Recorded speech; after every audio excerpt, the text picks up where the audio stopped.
तर आठवड्याला मटण आणून देते कालच वाचलं मी ते काढून ठेवलेले माझ्याजवळ आहे ते तुम्हाला मी पाठवून देईन. नवरे बायकोने जर का बायकोने जर का नवऱ्याच्या आई वडिलांसोबत राहण्यास नकार जर दिला तर नवरा डिवोर्स घेऊ शकतो. जजमेंट विचार करा तुम्ही कोर्टात आर्ग्युमेंट करत असताना काय सांगणार? काय रिलेव्हंट आहे? कस्टम रिलेव्हंट आहे. कस्टम काय आहे? काय सांगितलं मी तुम्हाला? कस्टम काय आहे? बायकोने नवऱ्याच्या घरी नांदायला हिंदू संस्कृतीनुसार, हिंदू परंपरेनुसार कस्टम परंपरा, हिंदू कस्टमनुसार हे चालीरीती आलेली. याला अपवाद आहे. शेड्यूल ट्राईब मध्ये मॅट्रिकल सिस्टम आहे. शेड्यूल ट्राईब मध्ये अपवाद आहे की नाही? बरोबर अपवाद आहे सर. ते ऍक्च्युली हिंदूचे जे रिच्युअल्स होतात ते ट्राईब मध्ये ऍज इट इज फॉलो नाही होणार. त्यांची संस्कृती वेगळी आहे ट्राईबची. आणि सर ते हे नाही ना, हिंदू नाही आहेत ना. नॉर्थ ईस्ट मध्ये जे स्टेट आहे, जे ट्राईब प्युअर शेड्यूल ट्राईब आहे, ते नवरा मुलगा मुलीच्या घरी राहायला.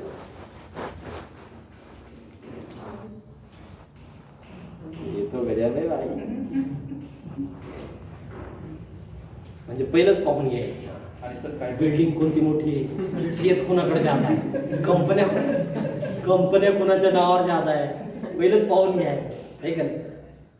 काही कस्टम असेल ना सर की मुलाला हुंडा याच्या उलट मुलाला हुंडा द्यावा लागतो मुलगी सोबत लग्न करण्यासाठी. अच्छा, हुंडा. तुम्ही हुंडा म्हणले ना, हुंडा कस्टम नाही, त्याला फोर्स ऑफ लॉ नाही, त्याला व्हॅलिडिटी नाही. हुंडा देणे, डावरी आपण प्रतिबंध घातला.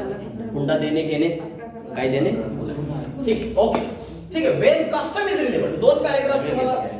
Custom is relevant under section 30 Indian evidence कायद्यामध्ये तुम्ही कस्टमचा कोर्टामध्ये पुरावा देसाल. हे कस्टम आहे, असं चालतं, लग्न झाल्याच्या नंतर असं होतं, मंगळसूत्र होतं, हे होतं, भांडे कोंडे देतात, ते मुलीला अन्नदान म्हणून कोणतं देतात, कोणतं दान म्हणतात त्याला? कन्यादान म्हणून हे दिलं जातं, ते दिलं जातं, है ना? ते सगळ्या गोष्टी तुम्ही तुमच्या जर का क्लायंट वरती केस चालवण्यात येत आहे की त्यानं हुंडा घेतला, देणारे द्या आणि घेणारे द्या, गिफ्ट होती, तुम्हाला त्याला सोडवायचंय.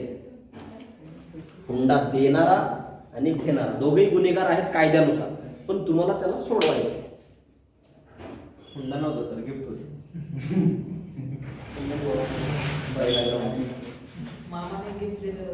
पण सर फोर्सफुली नाही मागितलं ना. तुम्हाला त्याला सोडवायचंय, तुमच्याकडे आलाय तो. आता तुम्हाला एव्हिडन्स द्यायचा आहे. एका माणसावरती हुंडा घेतला म्हणून. हुंड्याची व्याख्या काय?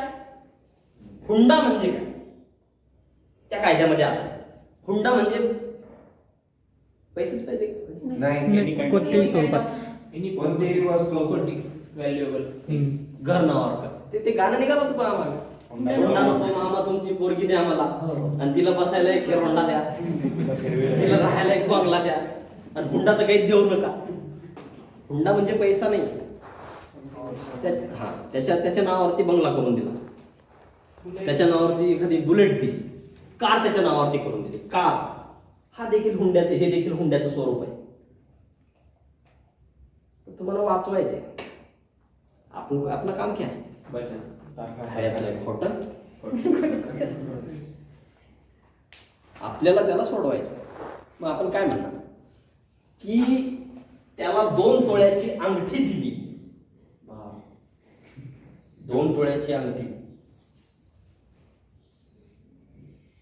मी तुम्हाला वाटतं की एवढं कायदा शिकल्यावर मी हुंडा देत नसेल, घेत नसेल? तुम्ही नाही देत असेल, ठीक आहे, घेतला नाही, देत असेल. बहिणीचं लग्न झालं माझ्या, तुम्ही नाही आलाय कशी म्हणून नाही वाटत? एवढ्या मोठ्यानं सांगू लागलं म्हणजे दिलं असं नाही. सामान दिलं असेल सोबत. घरच्यांनी दिलं असेल. हा हुंडा जरी नसेल तर सामान तर दिलंच असेल ना संसारासाठी जी गोड केलं असेल. सर पण मला तरी वाटतं तुमच्या घरच्या आता हुंडा तर दिला नाही पण वस्तू तर दे आता. वास्तवात सोडली. Yes. भांडे हुंडे भांडे कुंडे कपाट पलंग अहो त्याला अंडरपॅन्ट पासून दिले हो त्या येण्याला अंडरपॅन्ट पण यार टायर दोन अंगठ्या दिल्या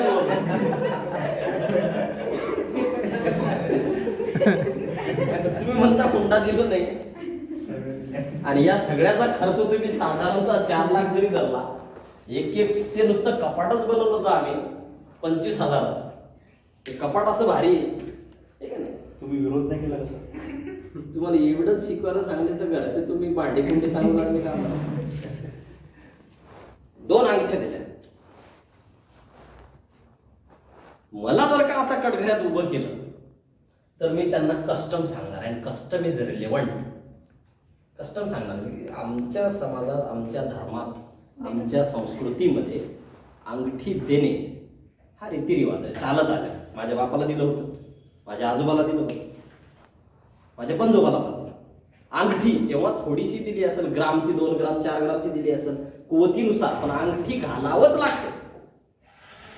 किती का असेल. 4 व्हीलरचं एक्सप्लेन करा. 4 व्हीलर दिली तुम्हाला. 4 व्हीलर तुम्ही याला आम्ही स्वखुशीने दिलेली आहे, त्यानं मागितलं नाही. याला ऑफिसला जाणं येणं करायला सुविधाजनक व्हावं आणि आमच्याकडे ऑलरेडी 2 4 व्हीलर पडलेले आहेत. ती एक उगाच रिकामं पडून होती म्हणून आम्ही स्वखुशीनं दिलेलं आहे, त्याने मागितलेलं नाही आम्हाला. पडून नसेल नवीन घेऊन दिली. विकत घेऊन दिली आम्ही, तुम्ही विकत घेऊन दिली आम्ही.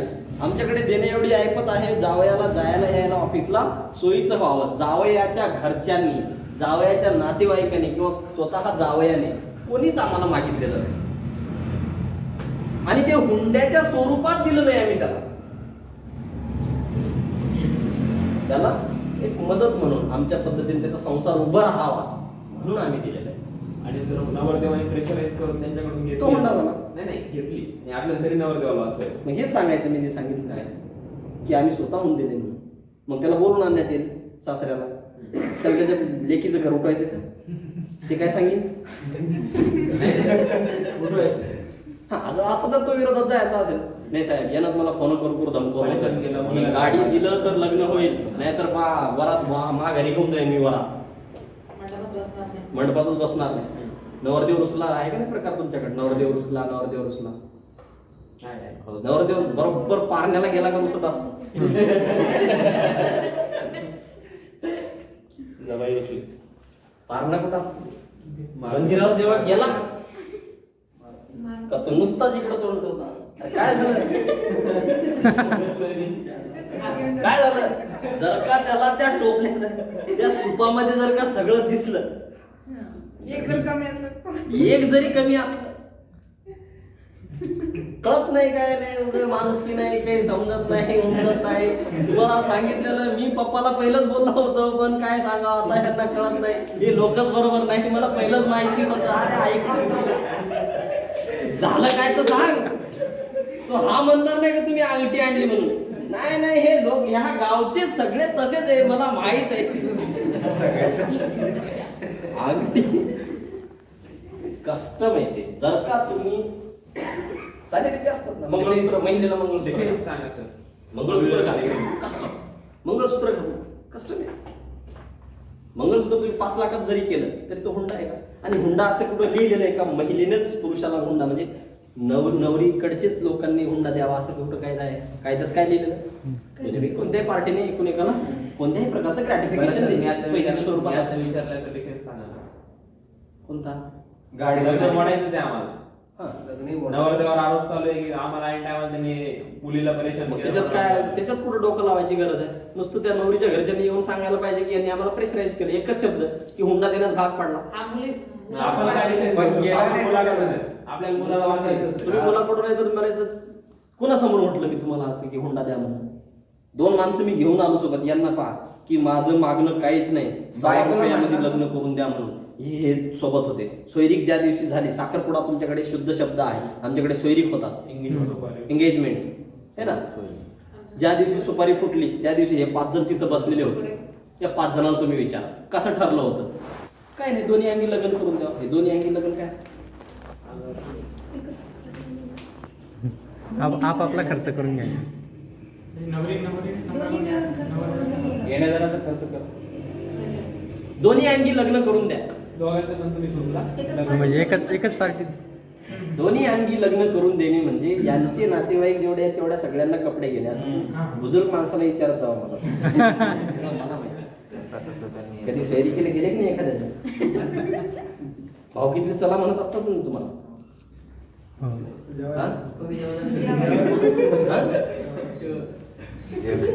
फक्त जेवायला हजर राहायचं, दिवसभर बोलत फिरायचं. आपण आपली सोसायटी, आपली सुविधा पाहायची, काही भेटते का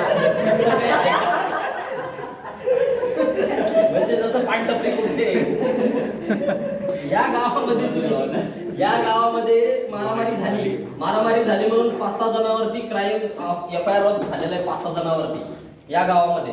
हे गाव इथून दुसऱ्या गावापासून 100 किलोमीटर अंतरावरती आहे. 100 किलोमीटर अंतरावरती आहे. FIR झाला. जर का केसमध्ये तुम्हाला असं विचारलं की तू त्या गावात काय करत होता, तर तुम्ही कस्टम काय सांगणार की एखाद्या मुलीचं लग्न जमवायचं, मुलाचं लग्न जमवायचं तर त्याच्या भावकीकडून 5 लोक त्या नवऱ्या मुलाच्या, नवरी मुलीच्या घरी जाणे ही आमची परंपरा आहे. तू तिथं काय करत होता, तर मी या कामासाठी गेलो.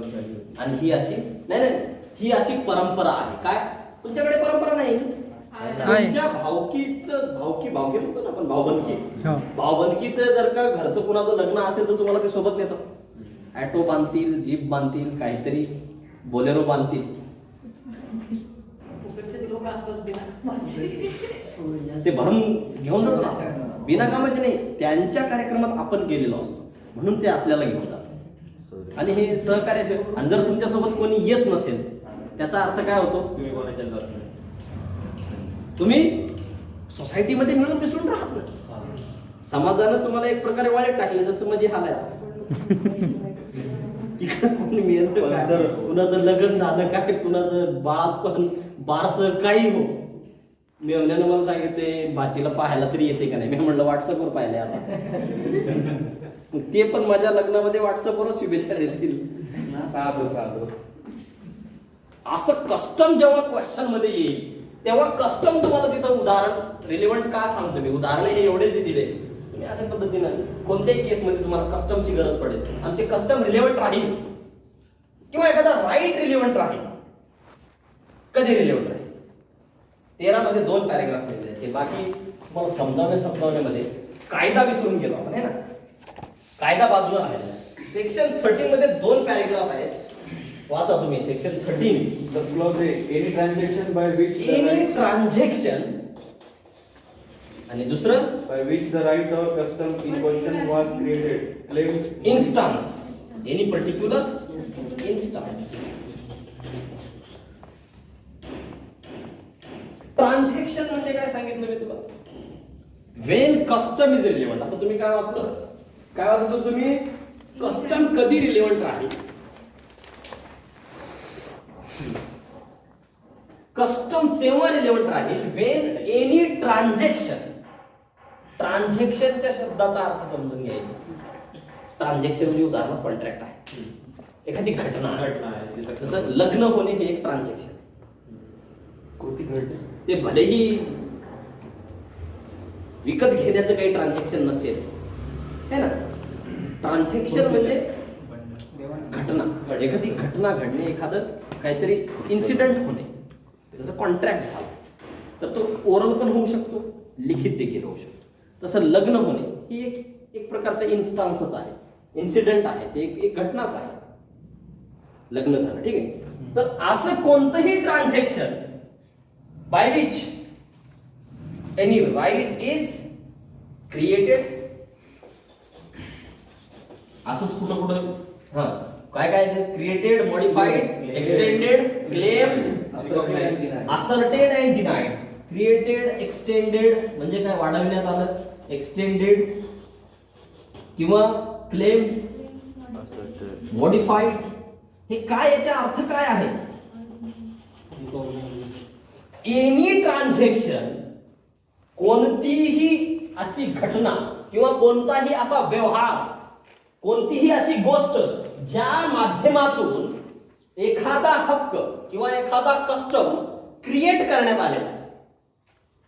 जसं मी तुम्हाला कागदावरती लिहून दिलं, right is created, your right is created. जसंच तुम्हाला ऍडमिशनची पावती दिली, राईट इज क्रिएटेड.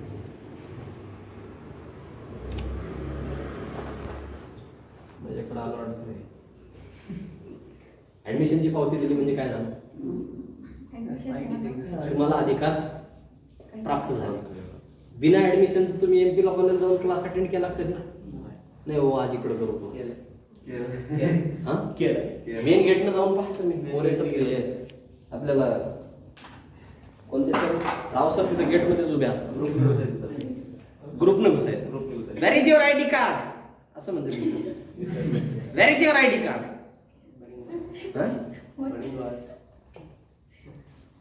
ते स्पष्ट असं नाही विचारतं, वेर इज युअर आयडी कार्ड. ठीक आहे, ते लगेच तुम्हाला पकडून धरतं. तुम्ही असं केला असेल चुकून, ठीक आहे, नजर चुकी सर आपल्या कॉलेजला तर कोणीच पाहायला नसतं. तुम्ही का नाही गेले बरं? VN पाटीलला का नाही गेले तुम्ही एखाद्या वेळेस? एमपीला गेले याच्यासाठी गेले की आपले मित्र आहेत तिथं, तिकडं चांगलं शिक्षण चांगलं आहे, क्लास चांगले होतात, शिकवणारे मास्तर चांगले आहे म्हणून उभं गेले. पण तुम्हाला हक्क आहे का तो? नाही. सर शिकणं चोरी आहे शिकणं चोरी नाही, पण तुम्हाला हक्क आहे का? शिकणं चोरी नाही, पण तुम्हाला राईट आहे का? शिकणं चोरी नाही. अच्छा, म्हणजे तुम्ही कयास लावू लागले का? शिकणं चांगली गोष्ट आहे बाबा, कुठेही जाऊन बसा.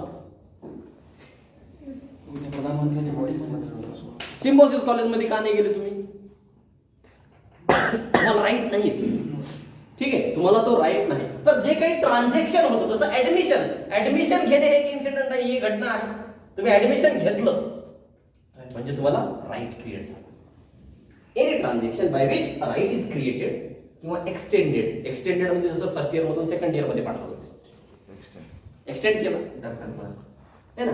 लायब्ररीचं कार्ड तुम्ही घेतलं, कार्यकाळ वाढवून देणे असंही होतं का सर? एक्सटेंडेड. एक्सटेंडेड म्हणजे कार्यकाळ वाढवणे, त्यात अधिकार वाढवणे. अधिकार वाढवणे म्हणजे काय? तुम्हाला अगोदर एक विशिष्ट ऍक्सेस होता लायब्ररीमध्ये. तुम्ही कार्ड घेतलं म्हणजे तुम्हाला पर्टिक्युलर बुक्स भेटायचे. तुम्ही आणखी जर का त्याच्यामध्ये 100-200 रुपये भरले तर तुम्हाला रेफरन्स बुक्स वगैरे पाहता येतील. आता फक्त टेक्स्ट बुक तुम्हाला देत होते. युअर राईट इज, तुमच्याकडे लायब्ररी कार्ड, तुम्ही 15 तारखेला लायब्ररी कार्ड काढलेले मागच्या महिन्यामध्ये, तुमच्याकडे लायब्ररी कार्ड आहे, परंतु तुम्हाला फक्त तिथून बुक्स इश्यू करून घेऊन जाता येते. आणि ते एक निवडक बुक्स आहे, याच्या पलीकडे तुम्हाला दुसरा काही अधिकार नाहीये.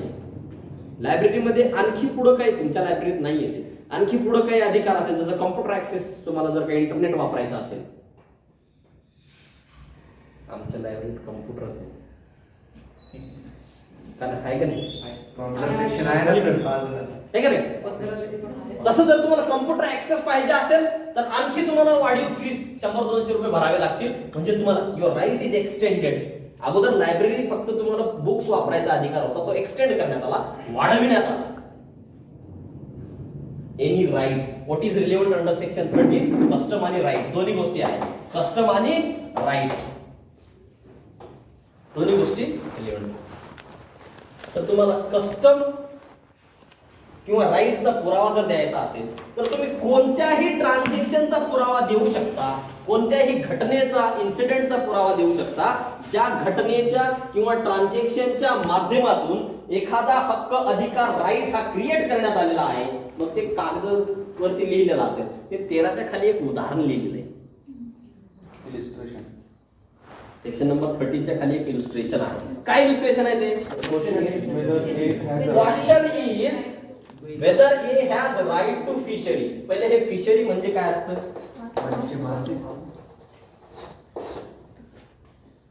एखादा तलाव आहे, त्या तलावामध्ये येला मासे पकडण्याचा अधिकार आहे का?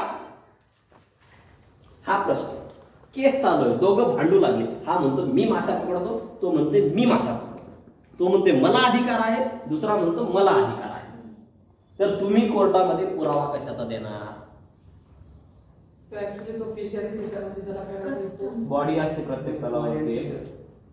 जी परत तलावावरती मासेमारीचा तो संस्था असतो प्रत्येक फिशरी बनायचा तलावावरती. तो त्याच म्हणजे त्या टेरिटरी मध्येच राहणार आहे का? जे जवळपास ते 5 किलोमीटर किंवा 10 किलोमीटरचं टेरिटरी अंतर असतं ज्युरिस्डिक्शन. त्याच्या आतमधला असेल तर त्याला त्या तलावात मासेमारी करायचा अधिकार असतो. जसं समुद्रामध्ये 12 नॉटिकल आणि जुन्या पद्धतीने Sir, particularly- लोकच मासेमारी करतात कस्टममध्ये. आणि तो खरंच मच्छीमार असला पाहिजे.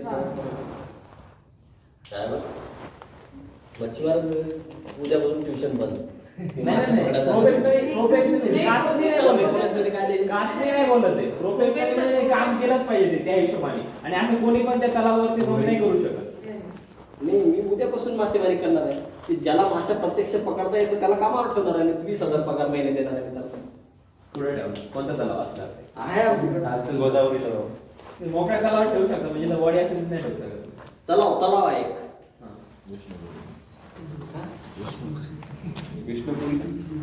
एखादा तलाव आहे ते सरकारच्या मालमत्तेचे आहे. डॅम आहे ना. बरं ठीक आहे, सरकारच्या का मालमत्तेचे असेल. इथं मी असं प्रायव्हेट तलाव आहे एखादा, याचं उदाहरण तिथं आलंय म्हणून ते सांगतो. सरकारी असेल तरी सरकारी तलावामध्ये तुम्ही मासे धरता का? धरले कधी तुम्ही? धरायला जर गेले तुम्ही तर काय करता ते? फाईन लावून. ते मच्छीमार जो ज्याने त्याचा कॉन्ट्रॅक्ट कॉन्ट्रॅक्ट असतो बॉडी. कॉन्ट्रॅक्ट ज्याने ते टेंडर भरून ते सगळं अधिकार आपल्याकडे करून घेतलेले आहे, तो तुम्हाला मासे धरू देईल का? विकत देईल सर. नाही, त्यानं बीज टाकलेलं असतं ते धरू देत नाही. ते माशा वाढवल्या कोणी? ज्याला टेंडर दिलेलं आहे. पण तुम्ही काय म्हणताय? मला अधिकार आहे. माझ्या गावाच्या शेजारी आहे ना ते, मग भांडण तिथं लागेल ना. क्वेश्चन इज, भांडण तिथंच येईल ना. उगा सगळं सुरळीत चालू असेल, ज्याला कॉन्ट्रॅक्ट द्यायला तो माशा धरत असेल तर काही केस व्हायची गरज आहे का? आपल्याकडं तुम्हाला किती वेळा सांगितलं मी, आपल्याकडं सोपं काम येणार आहे का? जिथं काय म्हणतात भुर्जी होईल डोक्याची, तिथं काहीतरी भांडण असेल. म्हणजे दुसरं काय करेल सांगा. आता आपण असं उदाहरण घेतोय की हा तलाव आहे, हे XYZ माणूस आहे, याच्या शेतीमध्ये हा तलाव आहे. तर याच्या शेतीमध्ये तलाव असल्यामुळे याला हक्क प्राप्त होतात या तलावामध्ये कोणी माशा पकडावे. हा प्रायव्हेट तलाव असल्यामुळे हा सांगेल की तू माशा पकड म्हणून. मग समजा जर का येला या व्यक्तीने कागद लिहून दिला असेल का तुम्ही याच्यामध्ये मच्छीमारी करा, आणि नंतर याच्या बापाने किंवा याच्या मुलाने जर का बीला हे मॉर्गेज करून दिला असेल, भांडण तर सोपं येणार नाही. तुम्हाला पहिलेच सांगितलंय, सोपं तर भांडण येणार आहे का? हा म्हणतोय की माझ्याकडे हा तलाव गहाण आहे, यासाठी मी याला 25, तुम्हाला आता मॉर्गेज माहिती पाहिजे. जेव्हा एव्हिडन्स ऍक्ट शिकतो आपण, तुम्हाला एकतर इंडियन पिनल कोड माहिती पाहिजे, प्लस सिव्हिलचे लॉ माहिती पाहिजे तुम्हाला. मॉर्गेज कशाला म्हणतात हे जर माहिती नसेल तर तुम्ही कसं समजणार? What is mortgage? गहाण ठेवलं म्हणजे काय केलं? गहाण म्हणजे त्या गहाण property च्या ठेवलं. valuation च्या आधारावर सर अधिकार नाही सर काही काळासाठी. काही काळासाठी. Right. Mortgage Right interest. विकलं सेल असतं. पैसे दिले आपण त्याला आणि ते आपल्याकडे गहाण ठेवलं. काही काळ mortgage is the transfer of specific immovable property for the payment of security of डेब्ट. दिलेलं कर्ज परत मिळविण्याकरिता कलम 58 ट्रान्सफर ऑफ प्रॉपर्टी ऍक्ट मध्ये लिहिलेलं आहे. दिलेलं तर हा म्हणतोय की माझ्याकडे हे गहाण आहे, म्हणजे मी याला 20,000 रुपये दिलेले आहेत आणि 1 वर्ष यामध्ये मासेमारी करण्याचा हक्क मला याने दिलेला आहे. आणि हे असेच भांडण होतात. ज्याचा तलाव आहे तो मालक येकडे एक अग्रीमेंट करून, एक बॉन्ड लिहून याला हक्क देतो, आणि याचा मुलगा याच्याकडून 20,000 रुपये घेऊन दारू पिण्यासाठी केला असेल, त्याला काही का तिकडं काही करेना, पण याला गहाण पत्र करून देतो. आता बी म्हणतोय मला अधिकार आहे कारण याच्या मुलाने मला दिलेलं आहे. ए म्हणतोय की त्याच्या वडिलाने मला शेत नावाच्या किंवा आमच्याकडे नावाच्या- परंपरागत हे चालत आलेलं आहे की यामध्ये मासेमारी करण्याचा अधिकार. ठाकूर साहब के घर में जो भी काम होता है, पाटलाच्या वाड्यामध्ये झाडू मारणे, पाटलाच्या शेतामध्ये झाडू मारून ते उरलेलं जे काही आहे धान्य घेऊन जाण्याचं काम. गावामध्ये असे काही लोक असतात, रास झाल्याच्या नंतर ते जे काही उरलेलं त्याला काय म्हणतात, सर्वा उर्वरित जे आहे ते घेऊन जाण्याचा हक्क मला आहे. कारण की आम्ही खानदानापासून ते हे करत आलेलो आहे. कटप्पा कसं संरक्षण करायला हवं? माझा बापही त्यांच्या खळ्यावरती, खळ म्हणतात ते आता बंद झालं सगळं, खळ झाडून आणायचा, आजोबाई खळ झाडून आणायचा, पंजोबाई झाडून आणायचा. पिढ्यानपिढ्या कस्टम चालत आलेलं आहे ते आमचं. मग मला हक्क आहे. आता इथून पुढे जर का तुम्ही घेऊन जायचं नाही म्हणून त्याच्या मुलानं सांगितलं असेल आणि दुसऱ्या माणसानं म्हटलं की तू माझं काम केलं, तू मला सिगरेट बिगरेट आणून देतो, तर तू घेऊन जात जा. भांडण लागलं दोघांमध्ये. आता हे दोघेही खळ्यावर पोहोचले. तशातला प्रकार आहे हा. हे दोघेही तलावात पोहोचले आता माशा पकडायला. बापाने एकाला सांगितलं, मुलानं दुसऱ्याला, किंवा भावानं त्याच्या भावा, दोघं भाऊ असतील, एका भावानं दुसऱ्याला सांगितलं, दुसऱ्या भावाने याला सांगितलं.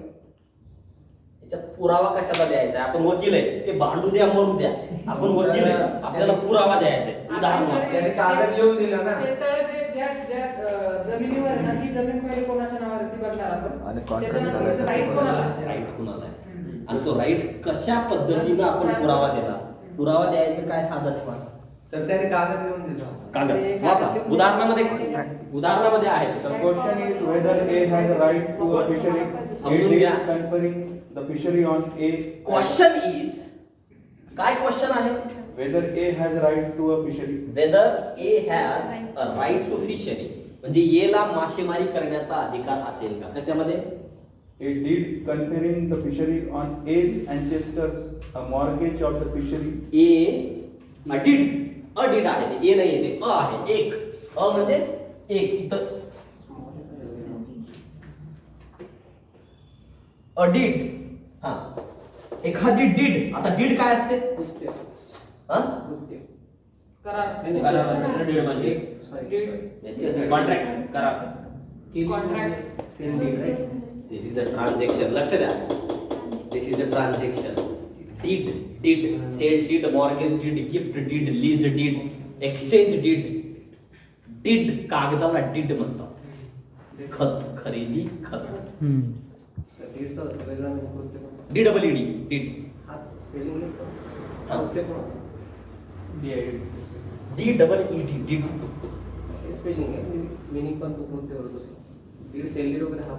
नाही, आपल्या लॉ मध्ये, आपल्या लिगल लँग्वेज मध्ये, इंग्रजीत नाही law. Deed, a deed conferring right, असे एक कागद आहे ज्या कागदामध्ये अधिकार देऊ केलेले आहेत. Right, when right is created, this is a transaction. Transaction म्हणजे व्यवहार आहे, तो कागदपत्री व्यवहार होत असतो. व्यवहार कसा होत असतो? घर खरेदी करायचं म्हणलं तर कसं करतो आपण? बॉन्डवरती. तर तोंडी म्हणून चालतं की बाबा एक घर खरेदी केलं म्हणून. काही व्यवहार हे कागदपत्रीच व्हावे लागतात. बऱ्याचशा कॉन्ट्रॅक्ट मध्ये काही कॉन्ट्रॅक्ट असे असतात जे कॉन्ट्रॅक्ट लेखी स्वरूपातच झाले पाहिजे. कलम ट्रान्सफर ऑफ प्रॉपर्टीच्या कलम 54 मध्ये पहा, सेल हाऊ मेड असं लिहिलेलं आहे. सेल कसं करायचं, तसं ट्रान्सफर ऑफ प्रॉपर्टी ऍक्ट मध्ये सेक्शन नंबर 59 मध्ये म्हटलेलं आहे की mortgage how made, mortgage bye assurance. Section number 123 मध्ये म्हटलेलं आहे गिफ्ट हाऊ मेड. तर लेखीच पाहिजे. हाऊ मेडचा अर्थ काय? कसं करायचं, कसं करायचं. It must be in return instrument, लेखी स्वरूपात पाहिजे. ते लेखीच असलं पाहिजे. तर मग हे लेखी होत आहे याचा अर्थ ट्रान्झॅक्शन आहे. ती एक घटना आहे ना, एखादा व्यक्ती दुसऱ्याला आपली जमीन लिहून देऊ लागला. तर हे या तलावामध्ये याला माशी पकडण्याचा अधिकार आहे का? तर एकडे असं एक कागद आहे ज्या कागदामध्ये लिहिलेलं आहे डीड कन्फरिंग राईट. कन्फरिंग म्हणजे काय? प्रदान करणे, देऊ करणे. कशाचा अधिकार प्रदान केलाय त्याला? फिशरीची. By age father. By age father. Age father. Age father म्हणजे इथं ये आहे आणि येच्या बापानं त्याला तो हक्क दिलेला आहे. आता इथं भावाभावात भांडणं लागलं असेल, भांडण कुणाचंही असू द्या, येच्या बापानं त्याला तसं कागद लिहून दिले की माझ्या, आता ती ही कोणती डीड राहणार आहे, ही जी डीड आहे, डीड कन्फरिंग राईट, म्हणजे त्याला तो मेलेला आहे म्हणजे मृत्यूपत्र करून दिलं. विल डीड, विल डीड आहे, ते विल डीड मध्ये त्याने लिहून ठेवलंय की माझ्या मृत्यूनंतर या तलावामध्ये किंवा या ठिकाणी माझ्या मुलाला मासेमारी करण्याचा अधिकार असेल. इच्छापत्र होते. हा? इच्छापत्र. मृत्यूपत्र, इच्छापत्र नाही, मृत्यूपत्र म्हणतात त्याला. विल डीड शब्दशः अर्थ त्याचा विल म्हणजे इच्छा होत असते. याची इच्छा होत लागली आता पण शब्दशः अर्थ त्याचा विल डीड म्हणजे इच्छापत्र नाही. विल डीड कायद्यामध्ये विल डीड म्हणजे काय? मृत्यूपत्र. वसीहत, त्याचं काय ते वसीहत, वसीहतनामा. वसीहतनामा हा उर्दू शब्द आहे, मराठीमध्ये त्याला मृत्यूपत्र असं विल डीड. ठीक आहे, तर त्या विल डीड मध्ये सांगितलं so right is created. Right इथं क्रिएट करण्यात आलेला आहे. So that deed is relevant किंवा ती घटना, ते कागद. आता इथं काय होईल, हा डॉक्युमेंटरी पुरावा होईल. एव्हिडन्सच्या व्याख्येमध्ये काय शिकवलं मी तुम्हाला? एव्हिडन्स दोन प्रकारचे आहेत, म्हणजे ज्या अर्थी ते कागदोपत्री केले तर कागद तुम्ही त्याला पुरावा म्हणून देणार, डॉक्युमेंटरी एव्हिडन्स. ठीक आहे, त्याच्यात काय लिहिलेलं आहे? Where right is created. Right काय क्रिएट केलेला आहे? हक्क काय असेल की या व्यक्तीला तिथं फिशरीचा अधिकार आहे. आता पुढे परिस्थिती बदलली. आता पुढे त्याच्या पुढे काय? Subsequent grant A of subsequent grant the fishery by age father irreconcilable with the irreconcilable. Irreconcilable शब्दाचा अर्थ काय होतो? Irreconcilable. आम्हाला रेड लेबलच नाही हे काय म्हणून. Irreconcilable म्हणजे विसंगत. विसंगत, विसंगत च्या विरोधात. कशाच्या विरोधात? with the mortgage. With the mortgage. Particular instance in which age father exercised the right. म्हणजे येच्या वडिलाने येला जरी त्यामध्ये फिशरीचा अधिकार दिला असला, सबसिक्वेंटली काय शब्द वापरलेला आहे? समजा हे जर का 15/10/2008 ला झाला असेल, 15/10/2008 ला, तर सबसिक्वेंटली म्हणजे 10/11/2012 ला 4 वर्षानंतर आणखी एक डीड बनवली त्यानं. कोणी? त्या येच्या वडिलाने. आणि त्याच्यामध्ये त्यानं असं लिहिलं जे की विसंगत आहे. अगोदर काय लिहिलं होतं की याला अधिकार आहे, नंतर त्यानं ती मी त्याला मॉर्गेज करतोय म्हणून समजा बी ला मॉर्गेज केला असेल. येणं एकाच दोन्ही कामं केलेले आहेत हे, तर तुम्हाला पुरावा दोन्हीचा देता येईल. तुम्ही ज्याच्याकडून जे वकील आहे पण जे पहिले दिले ते ग्राह्य पकडणार. त्याच्यात जिंकल कोण काय होईल आपल्याला काय सांगितलंय? Custom and right is relevant. ते केस जिंकल कोण, ते कोणतरी जिंकू द्या, त्याला आणखी भरपूर पुरावे द्यायचे. When right and custom is relevant. When custom is relevant है ना. सो एनी ट्रान्झॅक्शन म्हणजे हे असे काही कागदोपत्री व्यवहार झाले असतील, तोंडी व्यवहार झाले असतील, ओरल एव्हिडन्स. जेव्हा तोंडी असं घटना घडली असेल, तोंडी त्याने देऊ केला असेल, तर तुम्ही पुरावा कशाचा देणार? विटनेस, साक्षीदारांचा. यांच्या पुढे सांगितलं. हे दोघं तिथं हजर होते. हे मागे बसून ट्युशन ऐकत होते, काही समजलं नाही. काय समजलं? काय समजलं तुम्हाला? Wien custom is relevant.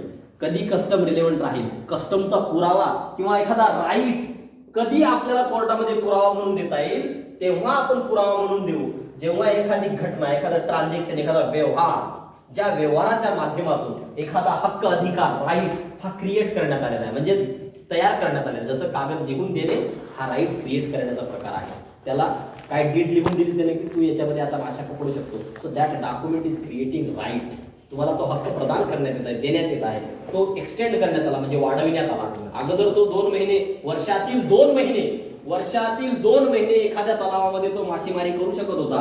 आता त्याच्यामध्ये वाढ करून 4 महिने करण्यात आले. दिस इज एक्सटेंडिंग राईट. त्याला म्हणतात एक्सटेन्शन ऑफ राईट. एक्सटेन्शन केलं म्हणजे वाढविला, कालावधी वाढविला, काहीतरी हक्क वाढवण्यात आलेला आहे. क्लेम केलेला आहे, म्हणजे कोणीतरी क्लेम करतोय, म्हणजे दावा करत आहे, तो मागणी करत आहे की हा माझा हक्क आहे, त्या माध्यमातूनच्या डॉक्युमेंटच्या अधिकारावरून किंवा मॉडिफाय म्हणजे त्याच्यामध्ये दुरुस्त्या करण्यात आल्या. दुरुस्त्या मॉडिफाय म्हणजे पहिले एक जण मासेमारी करू शकत होता, आणखी एकाचं नाव त्याच्यात टाकून दिलं, दुसरं बॉन्ड बनवलं, मॉडिफाईड.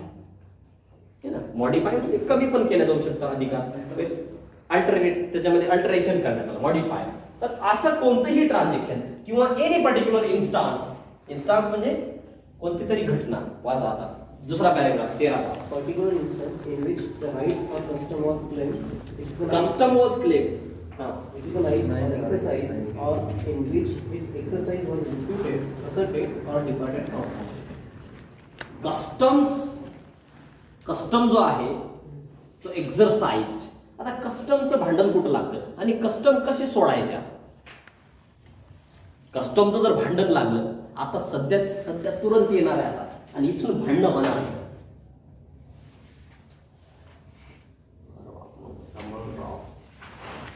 तुरंत कस्टम क्वेश्चन मध्ये येणार आहे आता, लक्षात घ्या.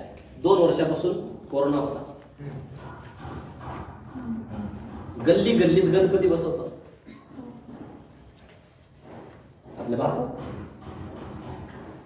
आणि गल्ली गल्लीमध्ये इथं गणपती कोण बसवणार त्याच्यावरून भांडण होणार आहे. कारण 2 वर्षापासून कोरोनामध्ये सगळं बंद होतं. गल्लीमध्ये 2 गुट झाले असतील तर 2 शहाण्या माणसाला कधी गणपतीचं काही त्यांनी घेणं असते का? गणपती बसवण्यापासून त्याला उठून पाण्यात नेऊन फेकण्यापर्यंत सगळ्यात हिरिरीनं काम पाहणारा वर्ग जो आहे तो कोण असतो? ते परेशान करते नुसतं जेवण, वर्गणी देता का नाही, काय राहायचं का नाही तुम्हाला, काय मग इथं सोसायटीत ते बरोबर नाही तुमचं शिंदे काका, हे बरोबर नाही. तुम्हाला कळायला पाहिजे, हा त्याला शिकवतो हेडमास्तर, हा तिकडे शाळा, आणि हा त्याला म्हणतो तुम्हाला समजत नाही. ज्यावेळेस असं भांडण होईल याच्यामध्ये तिथं गणपती बसवण्यावरून 2 गटात जर का मारामारी, तुंबळ हाणामारी झाली तर सगळ्यात पहिलं कोर्ट कशाचं सोक्षमोक्ष लावेल की नेमकं तिथं गणपती बसवण्याचा हक्क कुणाला? यापैकी ट्रॅडिशन असेल, काहीतरी कस्टम युसेज असेल. गणपतीचं जी कंटिन्युटी होती ती आता ब्रेक झाली ना, मग आता कस्टम कसं राहील का ते? कसं म्हणतो नॅचरली ब्रेक झाला. तुम्हाला मी एकच सांगितलं की कंटिन्यू कस्टम जे आहे गणपती बसवणे हे आपल्याला तारीख माहिती असल्यामुळे याला एखादी अशी व्हॅलिडिटी फार असा कायदा नाही येतो. उगा आपली काहीतरी परंपरा आहे, परंतु ते है ना व ट्रॅडिशन आहे का गरजेचं आहे गणपती बसवणं. तुम्ही कशावरून म्हटले की हे बंद झालं म्हणून? घरामध्ये बसवले तर लोकांनी गणपती का नव्हते बसवले? सार्वजनिक गणेशोत्सव बंद झाला ना, सार्वजनिक गणेशोत्सव बंद झाला. कोरोनामध्ये काही निवडक लोकांना परमिशन दिली होती. मी स्वतः गणपती बसलेला पाहिलं इथं घरी कोरोनाच्या काळात. त्या 10 दिवसामध्ये कोरोना काम करायचं नाही. असं काही असतं, तुम्ही त्या मुद्द्यावर जायचं नाही. आपल्याला लॉ ऑफ पॉईंट ते तर मला माहिती आहे. मी आणखी इंजेक्शन घेतलं नाही कोरोना, तुम्हाला माहिती आहे ना. बरोबर.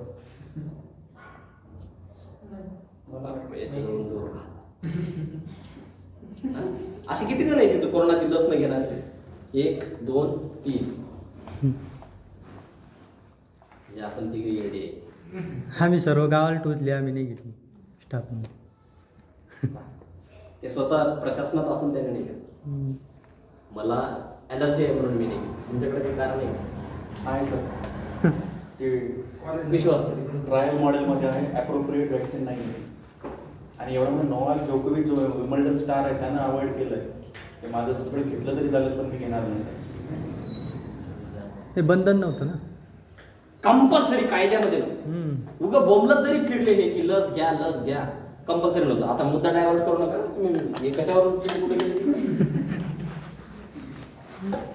कस्टम पर्टिक्युलर इन्स्टान्स गणपती आहे. गणपती का कोरोना आला म्हणून गणपती आपण बसविणं बंद केलं तरी देखील एक कस्टम मोडला, ठीक आहे मोडू द्या. कस्टम असायलाच पाहिजे, त्याला फोर्स ऑफ लॉ नाही. आपण आता तारखा सांगितल्या शिवाजी महाराजांचा जन्म माहिती आहे आपल्याला. हे गणपती, अच्छा हा गणपती लोकमान्य टिळकांनी बसवलेला आपल्याला माहिती आहे. गणपती अगोदर बसवायचे नाही, सार्वजनिक व्हायचं नाही. इंग्रज आले होते त्यांना पळून लावण्यासाठी लोकांना एकत्र बसून काहीतरी चर्चा करायची होती. आता गणपती कायसाठी बसवतो आपण तुम्हालाही माहिती माहिती नाही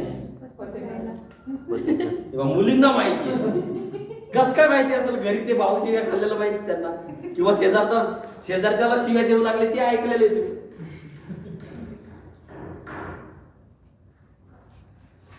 मुली तर काही तिथं जात नाही गणपतीत, ते फक्त जाऊन आरतीच्या वेळेस प्रसाद खाऊन पळून येतात, बाकी टायमाला नाही जात. मी तर आरती जसं शेवटचं कडवं आलं की पळत जायचं, तोपर्यंत मी तिकडच कुठं तर खेळत.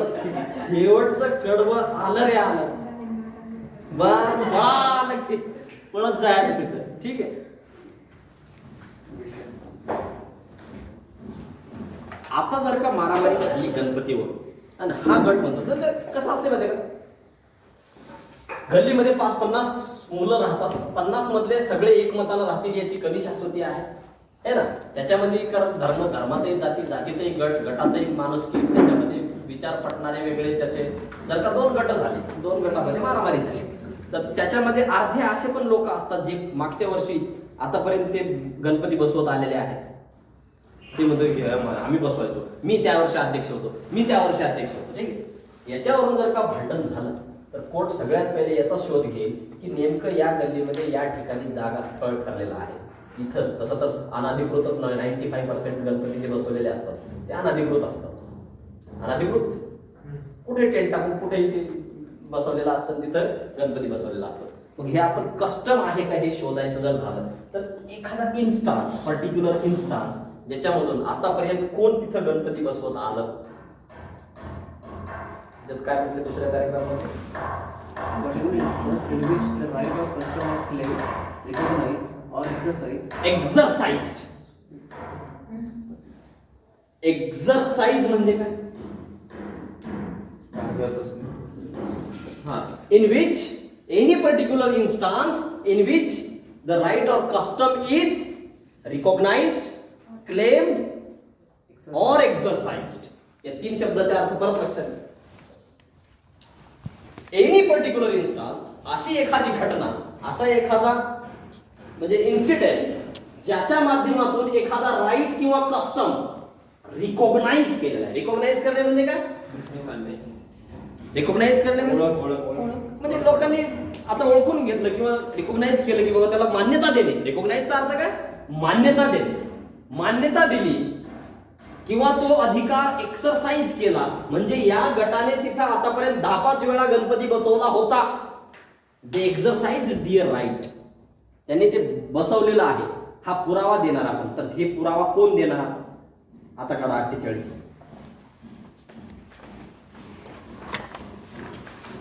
एकतर कागदोपत्री पुरावा असेल, जसं या गणेश मंडळाला ही जमीन बहाल करण्यात येत आहे म्हणून जर का कोणी जर का एखाद्यानं दानपत्र लिहून दिलं असेल की माझी ही जागा, माझा हा प्लॉट मी गणेश मंडळासाठी दान करत आहे, तर ते डॉक्युमेंटरी प्रूफ राहील तुमच्याकडे.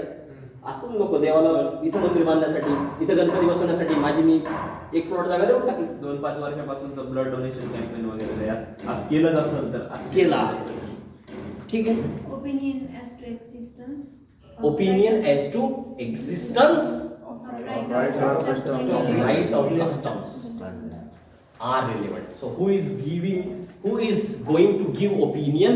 Opinion कोण देणार आहे? बडे बुजुर्ग कोणीतरी असतील गल्लीतले, 4 समजदार गावातले मथारे कोतारे डंगर धरून लागतील. आता ते डंगरांना माहिती असते, प्रतिष्ठित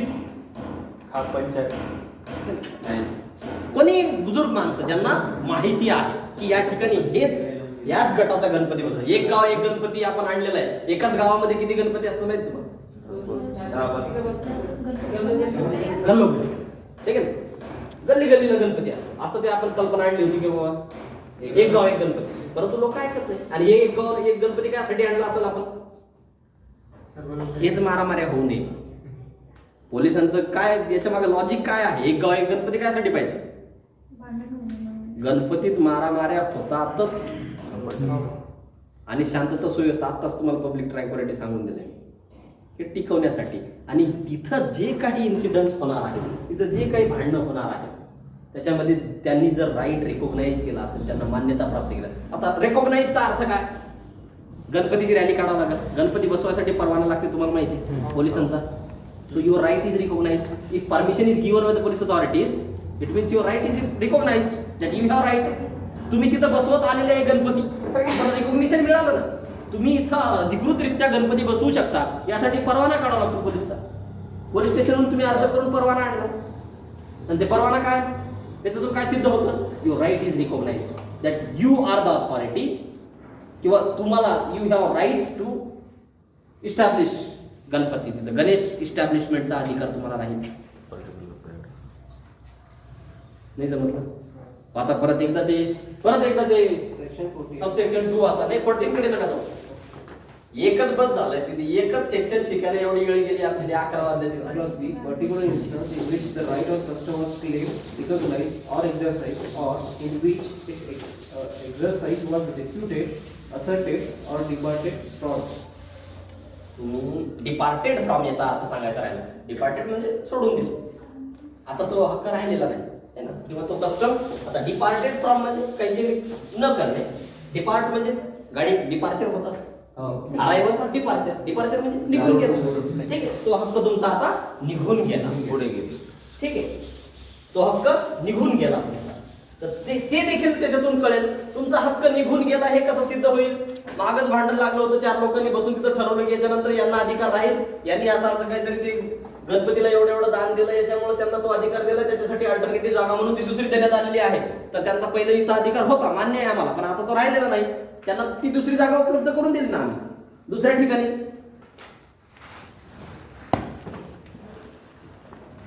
महाराष्ट्रामध्ये भांडणे याच्यावरून होतील गणपती, नाहीतर मग पुतळ्यावरून होते.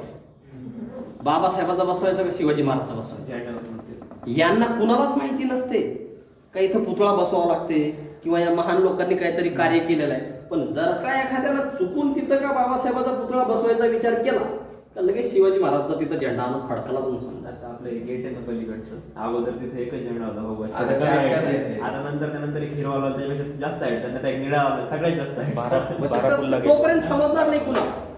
जर का पहिलं तिथं शिवस्मारक बनवण्यासाठी जर का कोणीतरी एखादं पाठीबिटी लावून ठेवली असेल की बाबा छत्रपती शिवाजी महाराज यांच्या स्मारकाची नियोजित जागा, का तेव्हाच यांना बरोबर तिथं बसवेश्वराचा पुतळा बसवायचं सपन पडेल. तोपर्यंत यांच्या लक्षात येणार नाही. किंवा जर एखाद्या ठिकाणी मस्जिद निर्माण करायची, पण तिथं मूर्त्या टाकून द्यायच्या. सापडल्या म्हणजे तिथं नेऊन पहिले करून टाकून द्यायचं. हे भांडणं जे त्याच्या खाली परत तर त्याच्यासाठी राईट राहिला, उडून गेला, कोणी रिकॉग्नाइज केला, त्याला मान्यता दिली, तो राईट एक्सटेंड केला, याचं काही ना काही पुरावा असेल ना, कागदोपत्री किंवा तोंडी. एखादा कस्टम आहेच, कस्टम आहे म्हटलं तर मी तुम्हाला कस्टम कसं सिद्ध करणार आहे. आपण कस्टम एखाद्या गावामध्ये गल्लीमध्ये हे बसवायचं आहे, कुठून तरी राईट टू वे आहे, कोणाच्या तरी घरापासून जाण्याचा रस्ता आहे, तर हे कोण सांगणार आहे आपल्याला, बडे बुजुर्ग. कोण सांगेल म्हणून सांगितलं त्याच्यामध्ये 48 मध्ये, हुज ओपिनियन इज रिलेव्हंट, कुणाचं ओपिनियन, कुणाचं मत कोर्टात घेतलं जाईल, कुणाला उभं केलं जाईल. आपल्याला विचारतील का ते आपण काल जन्मलेलो आहे, आपल्याला माहिती तरी आहे का कधीपासून गणपती बसवता आलेला आहे. तुम्हाला जसं कळते तसं तुमच्या गावामध्ये गणपती कुठं बसवतात, पंचायतवर, पारावर. पण तुम्ही तुमच्या वडिलांना विचार, आजोबाला विचार, ते सांगतील की अगोदर गणपती तिथं बसायचा, नंतर इकडं आणलाय. जसं जयंती पहिलं झेंडावंदन वर व्हायचं, आता दुसरीकडे जयंती करतात. जिथं विहार बांधले तिथं, छत्रपतीचं स्मारक जिथं आहे तिथं, अगोदर झेंडावंदन पुढचं गावात होतं. जयंती दूरच राहते, सगळीकडे डीजेकडेच असते सगळे. एक सांगू लागलो मी तुम्हाला, हे कस्टम्स आहे ज्याच्यामध्ये मॉडिफाय करण्यात आले. ते शब्द लक्षात ठेवा, right created, extended, modified, claim आणि असर्टेड ऑर डिनाइड. आणि त्याच्यामध्ये राईट रिकॉग्नाइज्ड, एक्झरसाइज्ड हे लक्षात ठेवा, आणि डिपार्टेड फ्रॉम. हे शब्द परीक्षेत आले पाहिजे, कोणतीही परीक्षा जर द्यायला गेले तर, कारण की त्याचं तुम्हाला त्यापैकी कोणताही एव्हिडन्स देता येईल की राईट एक तर रिकॉग्नाइज केलेला तुम्ही पुरावा देऊ शकता, जर रिकॉग्नाइज केलेला द्यायची गरज पडत असेल. राईट निघून गेल्याला, डिपार्ट झालेला पुरावा द्यायची गरज असेल की आता यांच्याकडे तो हक्क उरलेला नाही, तर तुम्ही त्या पद्धतीनं तुम्ही एव्हिडन्स देणार.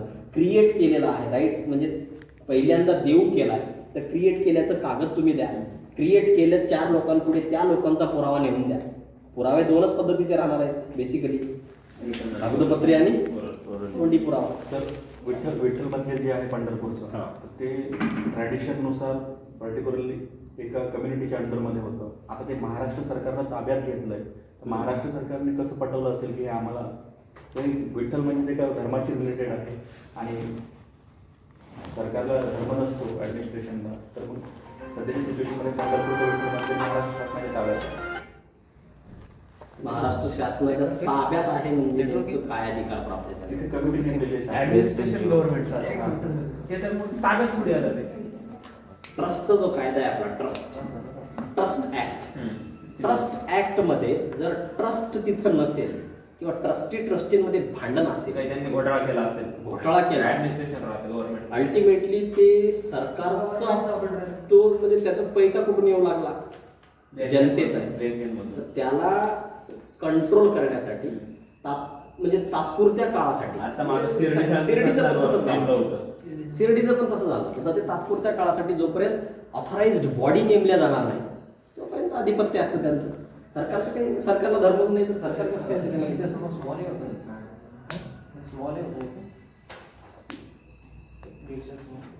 काय झालं? स्मॉल होतं की capital होतं? नाही नाही नाही. तुम्ही रीड करत असताना अ डीड, अ म्हणजे एक डीड, अ तिथं नंबर नाही, capital होतं त्याच्यामुळे मला वाटतं की- नाही कॅपिटलच राहू द्या. पण वाचत असताना आपण अ डीड